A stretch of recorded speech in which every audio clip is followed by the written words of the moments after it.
I'm Jared Haynes, and this is Rogue Outdoors. Today I want to talk to you about the 2023 Hoyt RX7 Ultra. So this bow is Hoyt's carbon fiber model. It can come in 30 to 80 pound limbs, which is the biggest reason why I went with this. If you look at my previous videos, about 7 months ago, I was in a bad bicycle accident and broke my elbow, and so I can't draw a heavy weight. When I looked at all the Matthews bows in the adult male category, basically, none of them would work for me draw weight wise. This one I ordered in a 60 pound limb, which turns down to 48 pounds, which is what I currently have it set at. But then I can return it back up to 60. By far plenty of speed for hunting elk and deer, and so that really made it to where I had to go the Hoyt route. Now I'm very happy with the draw cycle on this. The best way for me to describe it is very, very smooth the whole way. There's no big drop-offs that you feel along the draw cycle. Some bows, when you start drawing them, you're gonna feel either a real heavy wall at the beginning and then it just falls into a valley at the end, and I do not like that, because when it drops into that valley, if I decide I'm in a hunting situation and have to let back down and the deer turns its head to look away, I don't want to jerk forward and or hurt my shoulder, and so having something that's a smooth draw cycle all the way is what you want. Now I'm going to throw up the stats on the side of the screen over here so that you can see basically brace height. It's going to be at 7 inches. It's 34 inches axle to axle for the Ultra, so it is longer, but this is kind of the do-it-all bow, so it can shoot competition. It's a little bit bigger than like the 30-inch or even 32-inch axle to axle, a little bit more forgiving there, but yeah, it's still light enough at about 4 point something pounds that you could take this out, hunt with it. I've got a spot hog sight on here.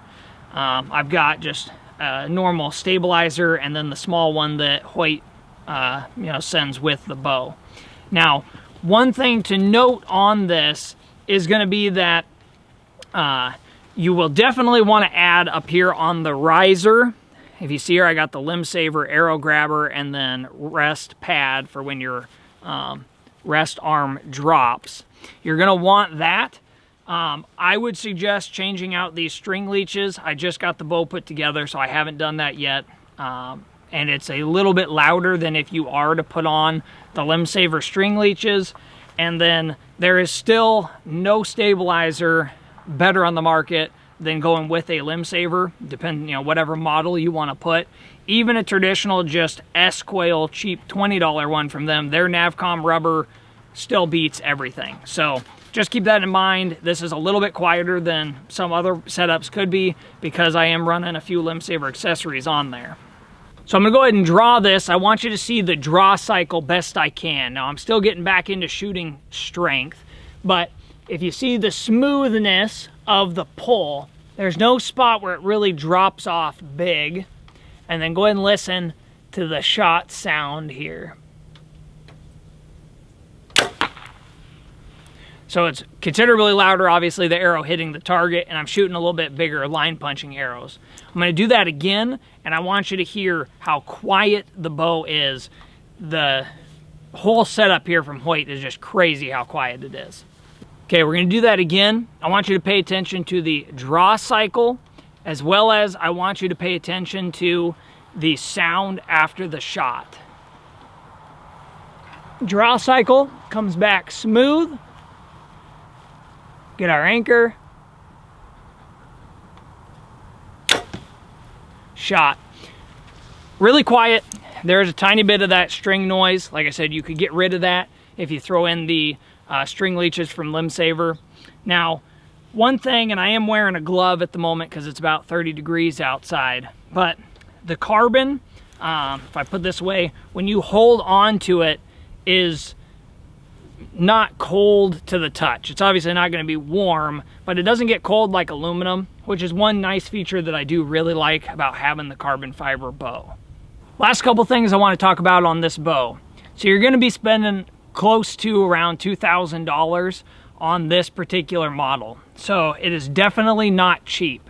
Now for me, this is the best compound bow on the market at the moment, but that could change person to person. So draw cycle, I like how smooth it is all the way through.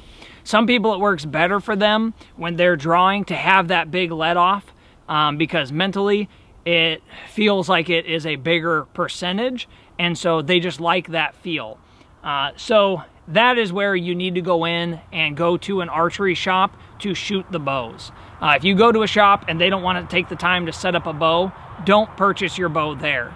I live in Washington, so I go through Lucky Shot in Chehalis, and they're willing to take the time. I shot pretty much every bow that they carry in this, market price and category before making that decision. And I knew this was the one for me. It does have the Picatinny rail up front, if you look here, so that you can do the front mounted sight, but I'm old school and I've got it just on the side. Works for me for now. At some point I probably will play around with that so you get that better symmetry and weighting, but right now it will obviously accept any other sights that you may have.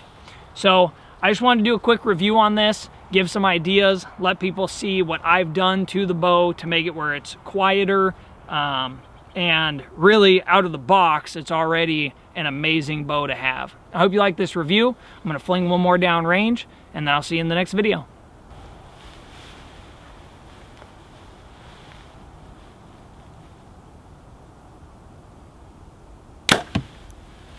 "48 pounds, feels good, getting the elbow back into shape, and proud of the bow."